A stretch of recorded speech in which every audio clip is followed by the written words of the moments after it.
Wafuatao ndio wanasoka ama wachezaji wa mpira ambao wana mabao mengi zaidi lakini bado wanaendelea kukipiga katika vilabu mbalimbali. Namba 5 ni Karim Benzema ambaye ana mabao 517 na bado anaendelea kukipiga katika klabu ya Al Hilal. Namba 4 ni Luis Suarez ambaye yeye ana mabao takriban 600 na amefunga mabao hayo akiwa na vilabu takriban 4 tofauti lakini bado anaendelea kukipiga katika klabu ya Inter Miami.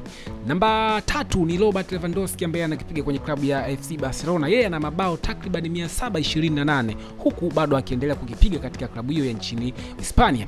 Namba 2 ni Lionel Messi ambaye yeye ana mabao 897 na bado anaendelea kukipiga katika klabu ya Inter Miami ya kule nchini Marekani. Nambari 1 ni Cristiano Ronaldo ambaye yeye ana takriban ya mabao 965 huku akiwa anaikaribia zaidi rekodi ya kufikisha mabao 1000 na bado anaendelea kukipiga katika klabu yake Al Nassr ya kule nchini Saudi Arabia. Niambie kwenye comment ni mchezaji gani ambaye unatamani azidi kuongeza mabao katika kariera yake ya football.